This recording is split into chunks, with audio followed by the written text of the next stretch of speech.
umpisahan na po agad natin itong ating talakayan.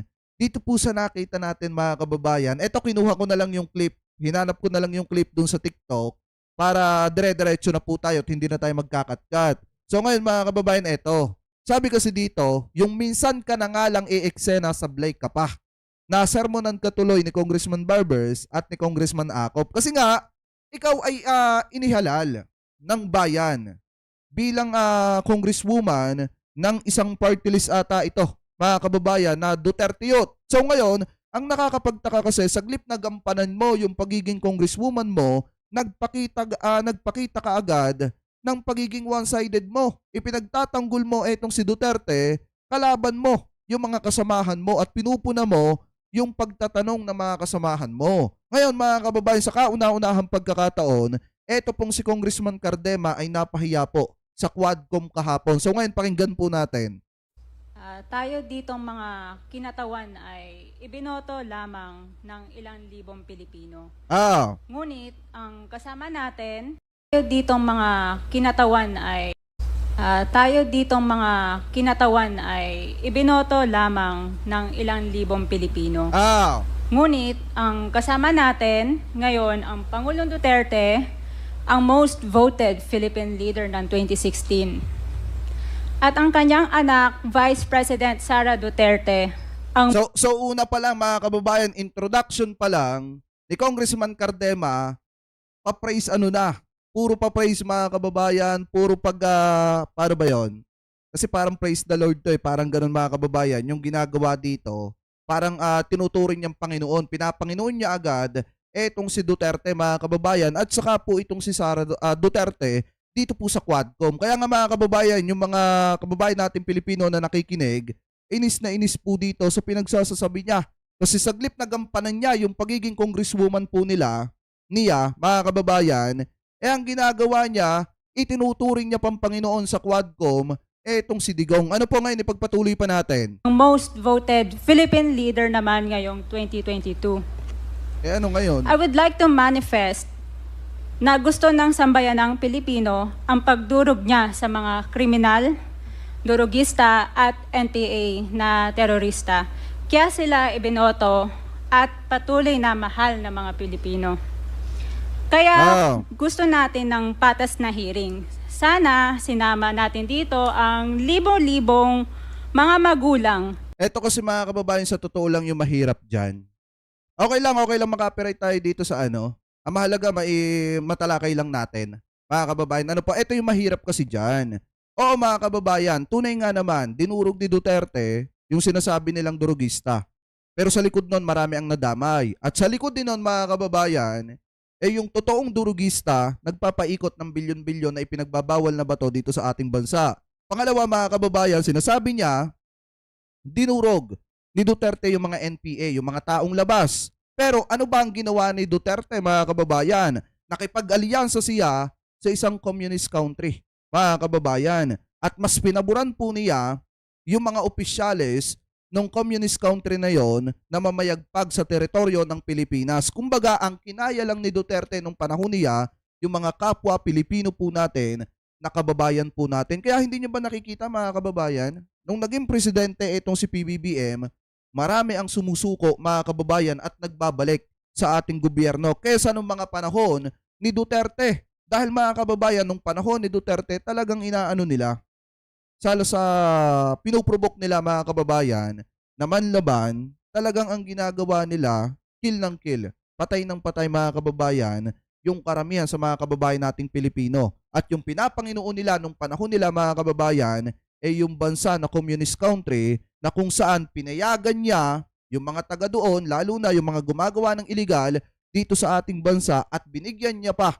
ng posisyon sa gobyerno. Ngayon, ipagpatuloy pa natin Na ang mga anak ay biniktima ng mga durugista. Ang mga ordinaryong Pilipino na naglalakad galing trabaho, tapos sinaksak o pinatay ng adik, lahat ng mga kababaihan, na kahit pati infant na babae ay ginahasa na ng adik. Libo-libo rin ang kanilang mga magulang at mahal sa buhay na wala dito ngayon. Awang-awa ang mga Pilipino sa mga inosenteng pamilyang na ito, kaya niluklok ng bansa ang Pangulong Duterte. Hindi, ang totoo dyan mga kababayan, kung bakit nanalo si Duterte, unang-una, yung sinabi niya, pangako niya sa mga Marcos loyalists na ipapalibing niya sa libingan ng mga bayani etong si Apo Lakay. Kaya siya sinuportahan. Pangalawa mga kababayan, yung 3 to 6 months na pangako niya sa taong bayan na lilinisin niya ang Pilipinas sa ipinagbabawal na bato. Pero after noon mga kababayan, humirit pa ng another na 6 na buwan. Pero natapos na yung 6 na taon mga kababayan, may pinagbabawal na bato pa rin. At saka mga kababayan, sa totoo lang ha, to be clear, hindi po si Duterte ang nagpalibing kay Apo Lakay sa libingan ng mga bayani. Pero yun yung naging daan at naging dahilan kaya siya nanalo noong 2016 presidential election mga kababayan. Ano po? Anyway, ipagpatuloy pa natin. Ang drug war ng Pangulo ay policy lamang. Hindi ito natupad kung hindi ito pinondohan ng Kongreso ng 6 na taon. Majority pa nga dito sa mga kinatawan ay naka-Duterte fist pa nung buong 6 na taon eh. Yan, tinitira na niya. Ang Duterte Youth Party List po ay patuloy na naninindigan sa Pangulong Rodrigo Duterte at pangalawang Pangulo, Sara Duterte, na naglingkod ng maayos, dumurog sa mga durugista, kriminal at NPA na terorista para proteksyonan ang milyon-milyong Pilipino. Bakit? Yan, minsan ka na nga lang i-eksena, oh. Palpak pa mga kababayan. Si Sara Duterte naglingkod ng maayos. Saan banda? Naglingkod ng sa pera, sa pangungurakot di umano ng pera ng taong bayan. Yun yung ginawa ni Sara Duterte na hanggang ngayon hindi niya maipaliwanag. Tapos sasabihin mga kababayan, nitong isang kongresista na maka-Duterte youth mga kababayan, Duterte youths at saka maka-Duterte, pro-Duterte, sasabihin nila naglingkod ng maayos. Kung naglingkod ng maayos yan, di sana maayos niyang sinasagot at hindi niya tinatakbuhan yung responsibilidad niya na sagutin kung saan nadala, napunta, nagasta ang pera ng mamamayang Pilipino. Dapat ganon mga kababayan. Kung gusto nilang masabihan na maayos yung panunungkulan ni Sara Duterte at maayos yung serbisyo niya ngayon, dapat hindi siya nag-aastang prinsesa mga kababayan na ayaw matanong pagdating sa paggasta ng pera ng taong bayan. Anyway, pagpatuloy pa natin, ano ba naman ang aasahan natin dito? Ano po, ipagpatuloy pa natin? Wala nag-iimbestiga dito o nag-iimbita sa atin. Yon, nagnakaw ng maayos, hindi naglingkod ng maayos. Ito yung tamang term, nagnakaw ng maayos. Di umano mga kababayan. Sa sobrang raming Pilipino na biniktima ng mga durugista. And lastly, sa mga kongresista na kaalyado ng mga NPA, mahaya naman tayo sa topic ng pagpatay dahil kayo mismo, hindi kayo nagsasalita sa pagpatay ng NPA sa mga pulis, sundalo at mamayang Pilipino. Pati rin po sa mga natitirang resource persons na gusto mag-abogada papuntang ICC, si Attorney Maria Cristina Conti, na kandidato ngayon ng Bayan Muna Party List. Kasama po ang inyong katabi na si Nery Colmenares ng Bayan Muna. Sa NPA, nire-recruit ang mga kabataan para pabagsakin ang gobyerno at pumatay ng mga pulis, sundalo at tropa ng gobyerno. Hindi nyo naman kinokondena ang pagpatay nila. Ang kinokondena nyo ngayon ay ang... Huwag mong basahin ang script mo! Kasi mga kababayan, ito, maliwanag, tinitira niya yung mga nasa sa Quadcom. Tinitira niya yung mga nag-iimbestiga, yung mga gumigisa kay Duterte. Yan yung maliwanag na ginagawa niya dito. Kaya alam niyo sa totoo lang mga kababayan kaya nga sa poll yung sinabi ni Congressman Barbers, dito na minsan na nga lang umattend mga kababayan, minsan na nga lang magpakita ng presensya, etong mga congressman na ito, etong mga congresswoman na ito mga kababayan, na katulad nitong si Trixie Cardema, minsan na nga lang siya magpakita dyan. Tapos palpak pa, sablay pa mga kababayan at puro papagpuna sa kanyang mga colleagues. Yan ba ay gawain ng isang congresswoman na iniluklok at sinuportahan yung inyong party list ng taong bayan? Kung makikita nyo mga kababayan, ito yung isang halimbawa at patunay na kaya siya na andyan sa posisyon niya bilang congresswoman na yan ng isang party list para suportahan at yung interest ay para lamang kay Duterte. Nakakatakot mga kababayan na magkaroon ng mga ganitong klase ng politiko or ng mga politiko na talagang ang interest ay para sa kanilang kasamahan at hindi para sa taong bayan. Ano po ngayon, ipagpatuloy pa natin. Dalawang naging most trusted leaders ng bansa na todo effort protektahan ang milyong-milyong mga Pilipino. In support sa advocacy sa Pangulong Duterte, ang Duterte Youth Party List ngayon, Kongreso, ito, ang kaisa-isang nagpapanukala. Sabi dito, Jake Magnus, balimbing ka rin pala. Kailan ba ako naging DD shit? Di ba, pamula naman 2022. Pamula naman 2022, national election, ang kinakampanya nating malimit, si PBBM. Tapos nung panahon naman ni Duterte, di ba sinusuportahan naman natin yung kanyang mga ginagawang pulisiya. Kaso nga lang ang problema, di ba sinabi ko din naman sa inyo dati na kapag kami nakita tayong hindi maganda at mali, tatanggalan natin ng suporta, hindi tayo susuporta kay Duterte. Kaso nga lang ang problema, kasasabi lang natin noon mga kababayan, dumalo si Sara Duterte sa isang rally kung saan tinatawag na bangag si PBBM na mas sinusuportahan natin. Kaya kung tutuusin mga kababayan, paano nasabi nilang balimbing? Hindi naman ako naging taga-suporta mga kababayan na solido ni dating Pangulong Duterte. Ano po ngayon ipagpatuloy pa natin? Na pagbalik ng death penalty para sa mga rapist, kidnappers, durugista at terorista. Hindi. Dapat mga kababayan sa totoo lang, ibalik ang death penalty sa mga gumagasta at gumagamit ng confidential funds at hindi marunong magpaliwanag sa taong bayan. Dapat mga kababayan sa totoo lang, yung death penalty na yan para sa mga politikong korap. Katulad mga kababayan, nung isang politiko na tumatakbo sa responsibilidad na sagutin ang taong bayan kung paano nilustay ang pera ng mamamayang Pilipino. Dapat para dyan yung death penalty mga kababayan, hindi dun sa mga tao na may posibilidad na magbago pa. Yung kurap mga kababayan, pag kurap na talaga yan. Hindi na yan mababago. Kaya nga kung makikita nyo, pag budget ang pinag-uusapan, talagang matitindi sila. Pag hindi napagbigyan, anong ginagawa nila? Sinisiraan nila ang gobyerno. Mga kababayan, kaya yung sinasabi niya dito na death penalty dapat, dun yan sa mga katulad ni Fiona. Ano po, ipagpatuloy pa natin. In behalf of the Duterte Youth Party List, kami ay nagpapasalamat sa todong suporta ng Pangulong Duterte at VP Sara Duterte sa mga tropa ng gobyerno at sa pagdurog nyo sa mga kriminal, durugista at NPA na terorista. Yun lang po. Maraming salamat po, Mr. Chair. At Thank magandang you, gabi po. Congresswoman. Salamat, Adema. Mr. Chair. Bawal po Yan. pumalakpak dito. Kung gusto niyo pumalakpak, doon kayo sa labas. Nasa na yung mga tagapalakpak ni Duterte? Di ba may mga tagapalakpak si Duterte sa Senado?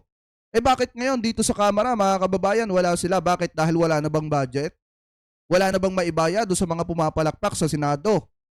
Nung nagkaroon ng Senate hearing na kung saan naimbitahan itong si Duterte. Bakit dito sa Kamara tahimik yung mga pumapalakpak? Diba mga kababayan, ngayon ito pakinggan natin ang resback ni Congressman Barbers at saka ni Congressman Acop dito po kay Cardema. Maaari ba?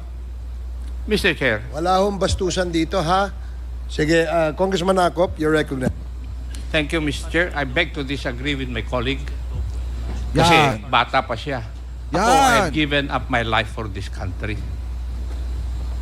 The former president is only 2 years older than I am. But I have been fighting for this country. I was a member of the Philippine Constabulary and became a policeman after Republic Act 6975 was enacted. This statement of my colleague betrays her ignorance. Kung gusto po niya na magpa-imbestiga, mag-file siya ng resolution and maybe refer to the appropriate committee to be fair with her. She is a congressman. She knows the rules. However, your statement or your statements betray your ignorance of our rules here in this House of Congress. Kasi mga kababayan, sa totoo lang, yung kanyang mga pahayag na yun, parang pagtataksil yan mga kababayan sa rules ng Kamara. Yung ginagawa niyang yan. Kasi unang-una, talagang tinitira niya yung mga kasamahan niya minamasama niya yung ginagawang pag-iimbestiga ng Quadcom, mga kababayan, at pinapanginoon niya, tinuturing niyang Panginoon dito, etong si Digong, mga kababayan, at saka itong si Sara Duterte.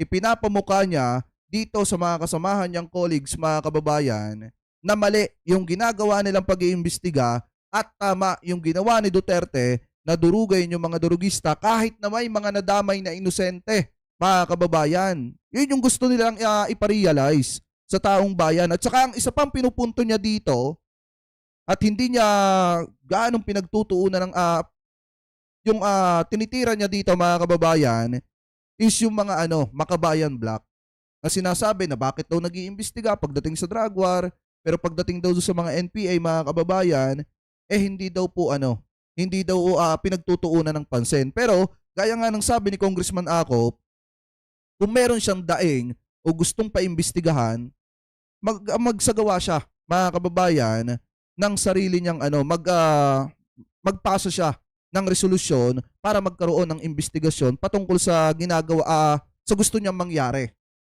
or gusto niyang paimbestigahan. Hindi yung titirahin niya ang Quadcom. At ang isa pa dito, mga kababayan, dapat kasi kung gagawin niyang Panginoon itong si Duterte, dapat binanggit niya din yung mga bilyon-bilyon na ipinapagulong, na ipinagbabawal na bato, na konektado di umano, ayon kay Jimmy Guban, dito kay Michael Yang, kay Pulong Duterte, mga kababayan, at saka dito kay Mans Carpio. Dapat binanggit niya yan. Kung pumupuna siya dito sa ginagawang investigasyon ng Quadcom, dapat pinupuna din niya yung mga mali ng mga Duterte kung bakit sila naiimbestigahan. Ano po ngayon, ipagpatuloy pa natin.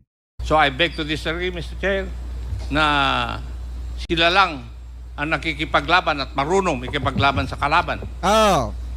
As I've said before, I have given the most part or most years of my life. Kaya nga, tama si Papa Jules, saka wala namang accomplishment yung Duterte youth na yan. Kaya nga wala naman talaga.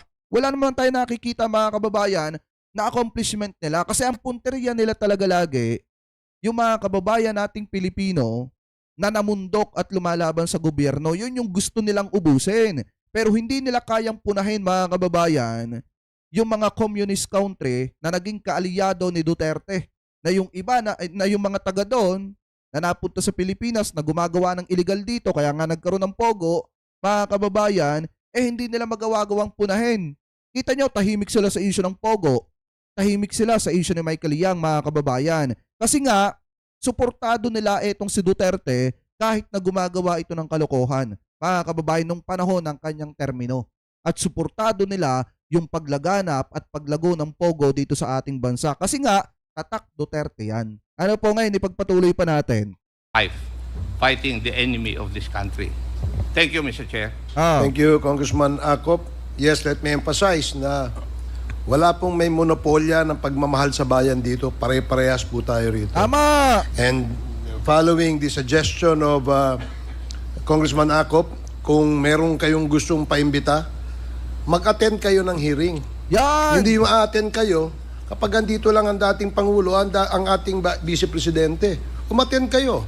This committee hearing, this Quadcom, makes announcements of all its hearings. And from here on, we want to see you in our hearing, and please submit to the committee secretary all the persons you want to be invited. Wala hong yan. Kung sino yung gusto niyang imbitahan, pwede po yan. Gusto ko lamang pong liwanagin na wala hong may monopolya sa pagmamahal sa bayan dito. Hindi kayo, hindi kami. Tama! Pare-parehas tayo nagmamahal sa bayan. Pare-parehas tayo nagseserbisyo eh. Diba? Huwag niyong sabihin mas magaling kayo. Dahil kami, hindi naman namin sasabihin magaling kami. Pero kung pagmamahal sa bayan, pare-parehas tayo. Huwag niyong sosolohin yan. Dahil magagalit si Congressman Dan Fernandez. Ayan. Sa Paul, mga kababayan, minsan na nga lang umattend sa hearing. Minsan na nga lang magpakita sa kamera. Mga kababayan, ang nangyari sablay pa. Nasupalpal pa. Kasi ang gusto nilang ipamukha sa taong bayan, si Duterte lang ang nagmahal sa Pilipinas, mga kababayan. Yun yung gusto nilang ipamukha. Pero kung talagang may pagmamahal sila sa bayan, kung talagang may pagmamahal sila sa Pilipinas, bakit tahimik sila sa tuwing binobomba yung mga kasundaluhan natin sa West Philippine Sea. Bakit tahimik si Sara Duterte at no comment pagka inaagawan tayo ng teritoryo? Lalo na kapag ka China, mga kababayan, yung usapin. At lalo na kapag ka West Philippine Sea yung pinag-uusapan. Bakit sila tahimik? Kasi nga mga kababayan, ayon kay Digong, yung kanyang lolo, Chinese, mga kababayan. Kaya gano'n na lang katindi ang pagmamahal po nila sa China. At bakit itong Duterte youth na ito tahimik? Sa tuwing magkakaroon ng problema tayo sa West Philippine Sea, mga kababayan, sa tuwing bubulihin tayo ng mga Chinese Coast Guard. Hindi ko naman nilalahat, mga kababayan, pero sa tuwing bubulihin tayo ng Chinese Coast Guard, tahimik na tahimik, etong mga ito. Yan ba yung nagmamahal sa bayan? Hindi pagmamahal sa bayan yan, mga kababayan. Pagiging makasarili nila yan dahil gusto nilang ipamukha sa taong bayan na sila lang yung nagmamahal at yung mga nag-iimbestiga dito sa Quadcom, inuusig lang etong si Duterte, mga kababayan, at pinagtutulungan lang.